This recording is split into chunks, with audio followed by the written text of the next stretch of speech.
Hello, friends. It's so good to be back with you guys again. We are Nathaniel and Amy White, the Homemade Family. Hello, hello.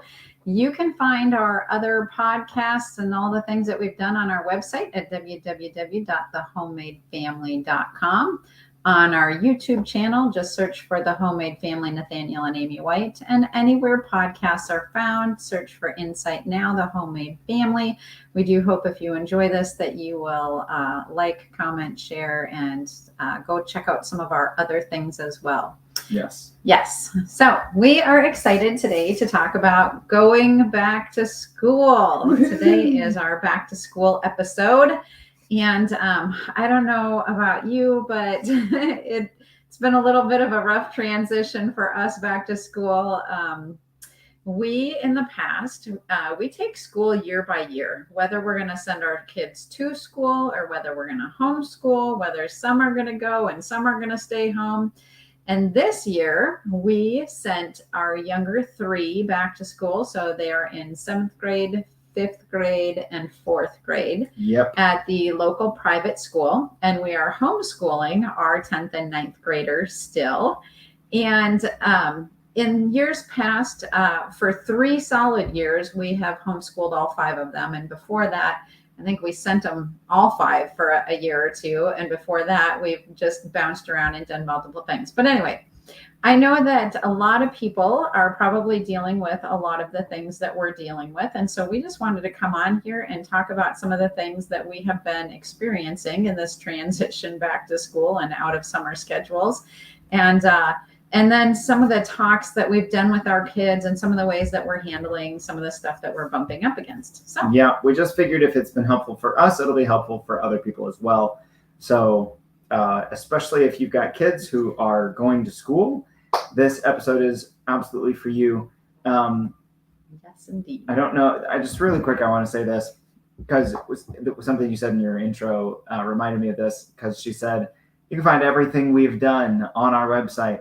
All the stuff, all the content we've produced and made and things like that. Like, for example, do you know if you go to our website, you can find a class we did about talking to your kids about sex and sexuality. That would be a super helpful class right now, especially if your kids are in public schools and entering into some of those things. So anyway, I just want to mention that. You can go onto our website, thehomemadefamily.com, and find that. Anyway, good resources. Funny story was, we decided to send our kids to school and they haven't been there in a number of years. They have been asking for all of those years, hey, when can we go back to school? We miss our friends. We want to see friends. We want to spend more time with friends. You get the idea. And so when we said, guess what? You're going back to the school this year. The 3 who are going, they were all over the moon excited. The second day of school, they had their backpacks on, their shoes on their feet. They were ready to walk out the door 30 minutes before they needed to leave. They were actually already sitting in the car. I was like, guys, we can't go yet. Like, the doors don't open. Yeah, they were that excited for school. The next day, 2 of the 3 of them were begging us to go back to homeschooling. Yeah. And I mean, like, you could feel the depressed atmosphere in our home. It was like that hardcore of a change. It was not like, oh, I'm tired of this. It was like, I hate this. Please don't send me back there. And so, that wasn't any kind of reflection on the school. The school does a great job. I just want to be clear about that. Oh, excuse me. I just want to be clear about that. But one of the things that we then have had to have several talks with our kids about is just guarding their heart. And this is applied in homework that has felt particularly burdensome and onerous. This has applied to just going to school at all. This has applied to, hey, we forgot how convenient homeschool is and how we can be done by lunchtime some days. And now we're in school all day and then we come home and we still have homework to do. And so this is applied in a lot of different areas for us. But guarding your heart is a cornerstone of the book of wisdom in the Bible, the book of Proverbs, where in chapter 3 it says, "Guard your heart above all else. Guard your heart, for from it flow the streams of life." And so that's what this comes down to, and that's why we had this conversation with them. Is like, hey, you seem to be experiencing a lack of life right now. Like you're not fully thriving in life in a situation that is actually good. Like, hey, yeah, there's situations that are bad, but going to school is not one of them. Like, there are good people, there are good teachers, it's good education, a good environment. Like, this is a good situation. You have the ability and capacity to thrive in life in this place. So that means the difference is what's going on between your ears about your situation.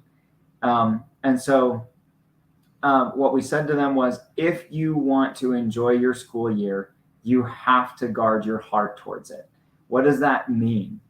It means that you need to look for the positive things that are going on and not just fill your mind with the negative things. There's going to be both. Guess what? There would be both, no matter what you did for school this year. If you homeschooled, there would be good and bad. If you private schooled, there would be good and bad. If you public schooled, there would be good and bad. If you didn't school at all, there would be mostly bad. But there's going to be good and bad with any decision you make about your kid's schooling. So what are you going to focus on? That's how you guard your heart, is by focusing on the good things that are going on, celebrating the victories, celebrating the engagement with the process, and keeping vision for what you're there for. Mm-hmm. Yeah, that's really good. And I would say that guarding our hearts isn't just our kids, it's us also as parents. I know that, one of the keys that I have found to helping me not be frustrated with morning process or all the homework in the evening and, sometimes feeling like I'm dragging kids through this is definitely guarding my heart, but it's also then taking time to prepare. What's the next question? What's the next question? What's the next question? Would you answer the next question? Right. The other day I told one of my kids, I'm like, I feel like I'm working harder on your homework than you're working on your homework. And instead of getting frustrated with that, it's really guarding my heart. Like, instead of seeing this as, oh my goodness, they have so much homework, school is so hard, or I have to be up so early in the morning, I say, you know what, look at this as this great connection time. So I'm always looking for the way to, like, that this is fulfilling something in my heart that I desire. Like, I desire connection with my kids. And so I can spend time working on their homework with them without getting frustrated, because I actually enjoy spending time with my kids. I can get up early in the morning to make sure that I'm ready even before they get up. Not really ready, like I don't get ready for the day before they get up, because that would be way too early. But I am getting up and making sure that when they come down, I'm actually there, so that I can help them through the process of packing lunches and just getting things together. And that really does make for a smoother transition in the morning time. And then guarding my heart towards that. And I've been telling myself a lot lately, this is how I worship the Lord, by showing up for my kids. This is how I love my family, by helping pack lunches. Like, this is my spiritual act of worship, is by being there to get them up, to help them be ready, to prepare their breakfast for them. Or sometimes they just make their own breakfast. Sometimes I make breakfast for them. But actually really using this as a place of offering to the Lord and worship, and practicing Thanksgiving all the time. Like, I'm so thankful that I have, I can get up and have the smells of coffee and sausage in the morning, like, look for the place where we can really, like, enter in Thanksgiving. And that's really a good way to help guard our heart towards these things. So as I'm hearing you talk about some of those things, I'm thinking of, like, what would you say to somebody who, like, maybe it's a single mom or a single dad, and they're having to handle, like, sole income and whatever that work schedule is, or maybe it's multiple jobs, and still trying to handle those things for kids. Like, do you have any thoughts on what you would say, how to help those kinds of parents engage with that process? like you were just talking about. Yeah, obviously it depends on a parent's work schedule and other things, but usually looking for, I used to do that, get up and go to work, and half the mornings I was gone even before my kids were getting up, but my husband was around. But if he weren't, then that would make a whole different situation. So, um, just again, it's cultivating thankfulness in our hearts. Thank you, Lord, that I have a job to go to. Thank you that my kids are able to go through this process and have an education, a really good education. Practicing Thanksgiving towards the education that they are getting, because really there are many nations in the world where kids are under, like, in oppressive situations, and they're not getting education, but education actually helps to get better jobs and higher pay.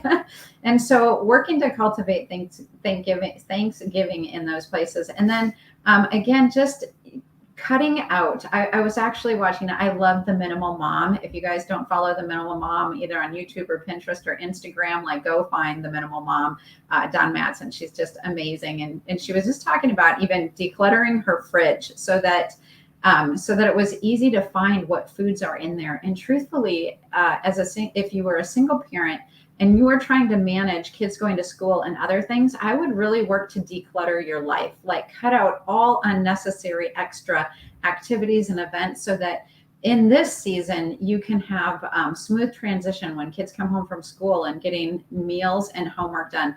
Also, I love prep cooking, like spend on a Saturday and cook like all your meals for the week, or make a big pot of chili or tacos or spaghetti sauce and freeze it so that you can just put something in the crock pot, so you're not worrying about dinner too. And that'll give you the space then to be able to connect with your kids and work on homework and get to bed at a decent hour and things like that. So yeah, that's really good. Yeah, and I just would add my only little addition to that is just, the ways that a lot of the leadership that we do with our kids is around how are we going to choose to think about what's going on and what mindset are we going to have about this. And so even if you're in a situation where, like, an older sibling is needing to kind of take a parental role of getting up and guiding some of that process of getting to school, or if you're having to get all the kids up and get them to a daycare that then sees them off to school, or early care at school, or whatever the situation may be, there can still be like, hey, this is still something that we get to be together in. Even if we're getting up early and we're, it'd be easy to complain, but we're on a common mission and we're working towards it together. And each of us is an important part of that mission that we're all working for together. And so then there can be something that your kids are feeling proud of themselves for. They're not just getting dragged along. They're an important part. And I get it. Like, maybe it feels like you're just salesmanship of something, but it really makes a difference in how you think about this. Because remember, where all of this started from is Proverbs 3:5-6, that above all else, guard your heart, for from it flow the streams of life. Yeah. So the most common problem that we have been having so far since our kids have gone back to school really is tiredness, and how long it's taking for everything to happen. From morning routines, packing lunches, getting things ready to go, to going to school all day, coming home and doing, homework and other things. And the kids are getting tired. And so what we have found is super helpful is that, remember that this is just temporary. Anytime you start something new, your brain does not already have the neural pathways connected to make routines and things simple. And so as your child is going back to school, they're probably extra tired in this season, which can lead to crabbiness, which can lead to other things. Encourage them, and also how long it's taking to get their school done or their homework done. Have grace for yourself, have grace for them, because it's good to remind them, like, this is new. Please remember that you don't have the neural pathways already connected. You're forging new neural pathways. You're forging new routines. You're forging new habits. And those things can take up to 21 days to actually become routine and habit, and to get in that till it goes faster. And I even had to remind myself of this. I remembered, like, oh yeah, remember at the beginning of every school year, even for homeschool, I typically at the beginning of a homeschool year don't start with all the subjects, all the days. I usually start with, leaving off like the science and the history and spelling for a week or two to get them in the routine of everything else. And then I add those subjects in after a week or two so that we have a little extra breathing space. Now, our kids who are going back to public school or private school, they don't have the option to ease in slowly. They are in the deep end fast. Yeah. And so having that opportunity and just reminding them like, hey, this will get better. Remember last year, it took us all day when we started the school year. But by the end of the school year, you're getting done super fast. So reminding your kids that to have grace for themselves, that they are learning new routines and structures, and their brain is working really hard to get that right now. And then remind them that soon it will all happen really fast and automatically. Yeah. We have a comment here from Stacy. Hi, Stacy. It's so good to have you joining us. So the teachers are tired too. My first 2 weeks were full of being exhausted, having headaches, and a sore throat from all the talking. This is so true, especially all the homeschool mamas. Again, grace for yourselves and for the teachers that are back teaching in public schools and private schools. It is a lot of work. There's a lot of new neural pathways being developed. And so you're just extra tired because everything, your brain is really having to work harder in this season to make this stuff happen. Yeah. I think that probably is enough said, but I just want to give a practical example of that experientially.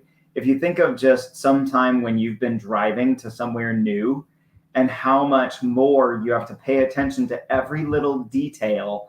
Am I there yet? Am I there yet? Is this where I make my turn? Is this where I make the next turn? How far is it to my next turn? Is this the house I'm going to? What's the address? Which side of the street is it on? All of those things that you have to figure out when you're trying to drive to a new place. But then once you've driven there a handful of times and you've got this thing memorized, you could almost drive it blindfolded. It feels like, no, never drive blindfolded, but it feels like that, where you could almost drive it blindfolded because you're so used to the way that you go, and you don't need to pay attention to the details. It's very easy. And so the same thing is happening for most students coming into the school year, for a lot of the teachers coming into the school year. All of us are making these transitions. And so just grace to you, grace to your kids, grace to the teachers. All of us are going through radical transition, and it just takes a little bit of time for it to normalize. Mm-hmm. All right, let's talk about handling homework quick, and then I think we're going to talk about how to stay connected when your kids are gone all day, and then we'll be wrapping up. So real quick on handling homework, what we have found, every family is going to be different. And so I highly encourage you guys to, sorry about that. I highly encourage you guys to silence your phones before you get on the podcast. To experiment with what works best for homework. So for our kids, I know they're in school all day. That's a lot of just having to sit down and be quiet and stuff. And so when they come home right away, we let them run and play and get their Kindle time out. And then we eat dinner, and immediately after dinner, we all sit down as family and work on homework and do some quiet reading time. But we have been hearing a couple of our students, especially one in particular, who's really struggling with the difficulty of it. And he was like, I can't do this. I don't know how. Again, reminding them that school is supposed to be tough because they're learning new things. If they already knew it, they wouldn't need to learn it. But newsflash. Newsflash, if you already knew it wouldn't be school, you wouldn't be learning, right? But I just loved this line. I told him, you know what? School is tough, but you're tougher. This is tough, but you're stronger. So coming back to their identity and just reminding them, but also really using homework as connection time. Sometimes in the evenings, I know, especially single parents, we get busy and we're running around and we're doing all the things. But I just love the process of learning with my kids. And so using that time to not just be like, you go do your thing and do it alone and struggle with it and whatnot, but I actually just sit down with them and be like, hey, let's everybody come to the table together, not everybody off in their rooms. Let's come to the table together as a family and let's all work on homework at the same time. And then we do a family reading time where the kids have to do their own book reading for their reading classes and stuff. And then I also read, like, I'm going to join you in this and make this part of connection and relationship instead of just, you got to get your stuff done. Yeah. So we just put on a pot of boiling water, make some tea for everybody. Everybody gets their little cup of tea and we sit down and we read, and it ends up being a good time that we have together. So there's just little things that you can do. The difference between doing homework like this and doing homework like this.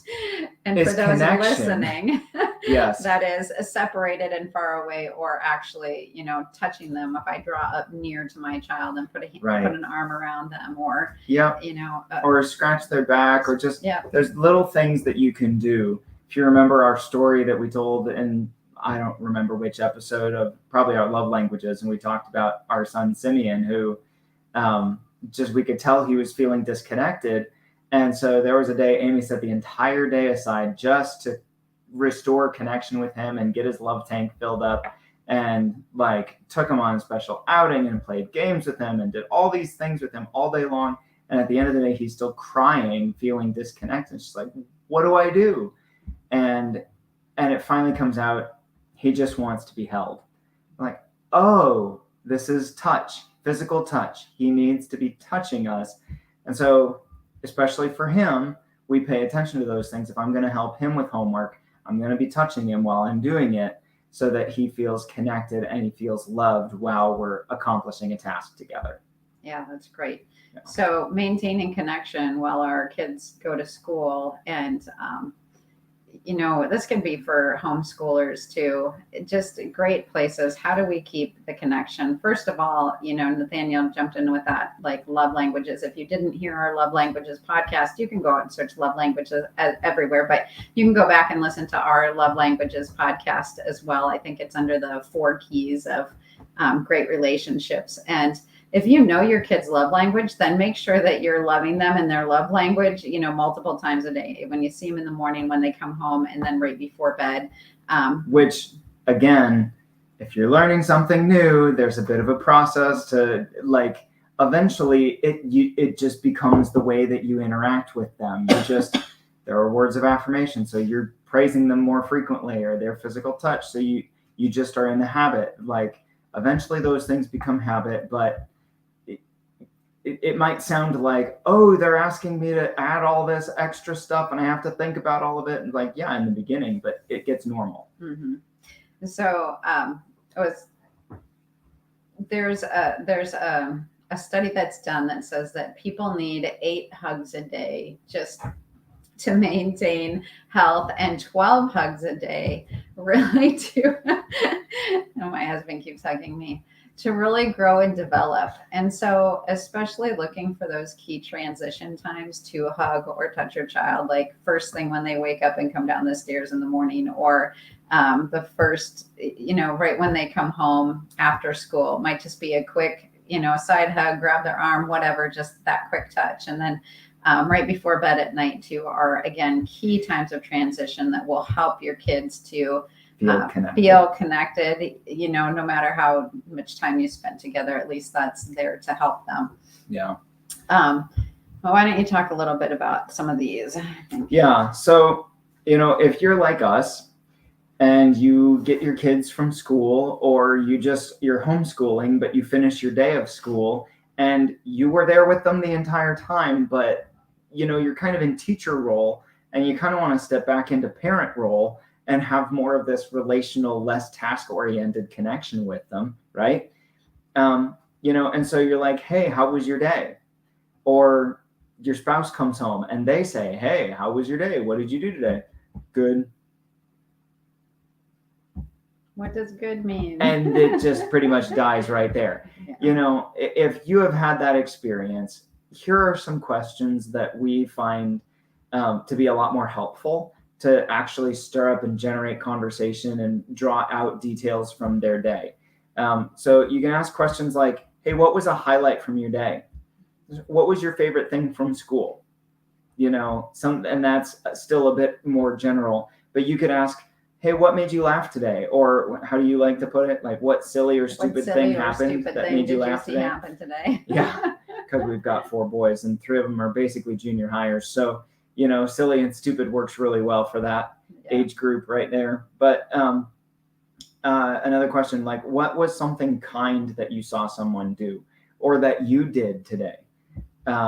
What was your favorite thing that you learned today? This is one of my favorite questions to ask, because then I actually get to learn what they're learning and hear from class content. And it also reinforces what they're learning. And it just kind of checks a lot of boxes that I like to check. And so I'll ask them, hey, what was your favorite thing that you learned today? Or what was something new or interesting that you learned today? Or cringy. That's our family's new thing. What was cringy today? Like, what made you oh, this was so embarrassing? Yeah. Or right. Yeah. All of those kinds of things. And the strategy in this is you're looking for moments throughout the day that grabbed their emotional state, because those are places that were key in shaping, key in impressions that were made, there's key life that happened in those moments. And when they share that with you, that forms connection. If they just recite something of their day back to you, there's information exchanged. And so there's some level of connection that happens in that exchange, but it's deeper and more profound when it's like, hey, this is something that was an emotional moment for me in the day, and I'm sharing that with you. And now you've become a part of that. So there actually is some strategy to it. It's not just like, ooh, these are actually some helpful questions to pull information out of your kids. Mm-hmm. And then having a meal together is great. Oh, man. If you can handle having a meal together, that's just so good for reconnection and bonding time. But really, bedtime also, when the kids are kind of tucked in and getting bedded down for the night, that's when they have the quietness and the presence of mind to really think through what's been going on in their day. And they'll often begin to talk. And you guys, I will tell you, I am not a night person. By 9 o'clock, I am falling asleep. And so for our family, we've had to really work on backing up bedtime to start earlier in the night so that I actually have time to get into 5 different beds before I need to fall asleep. So even my teenagers who are older, it's I allow them to stay awake later in their bed quietly doing something. However, I do need them at 7 o'clock to be getting ready for bed so that we can maintain our family connection and our structures and actually getting to bed at the right time. But going into their bed and actually spending a little one-on-one time with them, it doesn't have to be a ton of time, but that's often a really good time when you're going to hear their heart. You're going to hear the struggles. You're going to hear the joys. You're going to hear a lot of the things that you didn't realize that they had going on, because they finally have come to a place that they're quiet enough to really let down and have that conversation. And I just want to throw this in there as far as the whole bedtime connection thing. At one point, I asked a handful of moms who their children are adult and had their own children. So these were really grandmas.